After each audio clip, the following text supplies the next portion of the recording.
So isang mapagpalang araw sa ating lahat mga boss. So sa video na to ay meron akong gustong i-share sa inyo na kunting kaalaman at idea.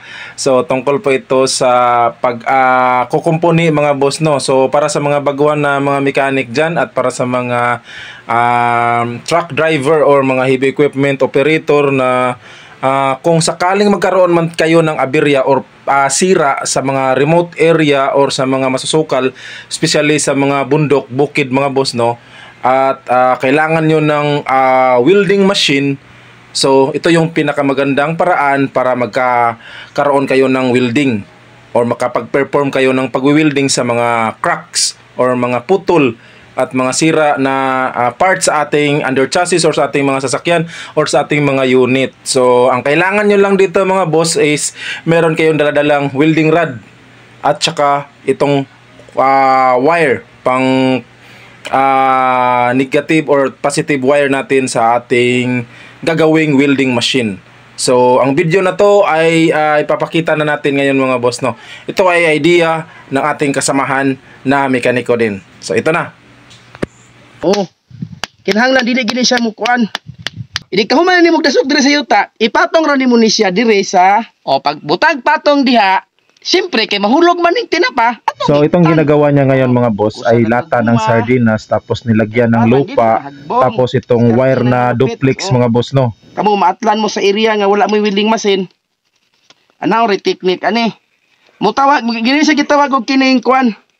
Atami. So, kaya tinawag niyang Atami mga boss kasi yung brand ng sardinas ay Atami po yan. Ang atuang Atami welding machine, ato na pong kuan atong source ato ang kuryente. So itong ginagamit niya ngayon mga boss ay tatlong battery na maliliit. Ngayon ay tinatap niya na ang mga wire at naka-series connection pa itong tatlong battery mga boss no.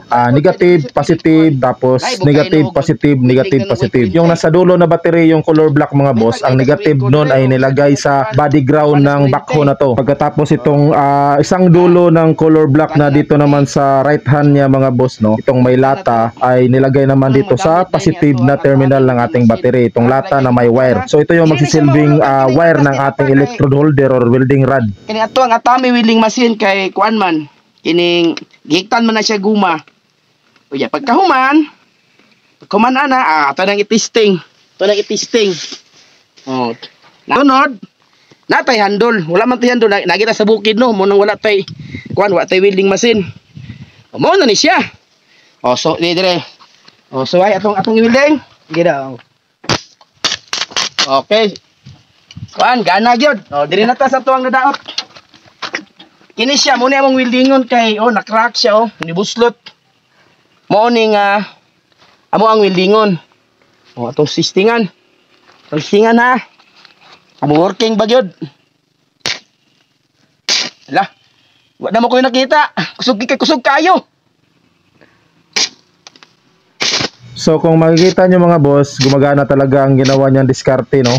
So masasabi kong effective ito at magagamit talaga natin itong pang emergency. Kaya sa mga kasamahan natin dyan na nag-ooperate sa mga masusukal na area, yung walang mga source ng kuryente, walang generator, so ganitong diskarte lang ang gagawin nyo mga boss. So kailangan magdala kayo ng welding rod at saka wire. No? Wagi paltos. Tanawa mong welding tanawa dire. Dire, kameraman. Walay paltos.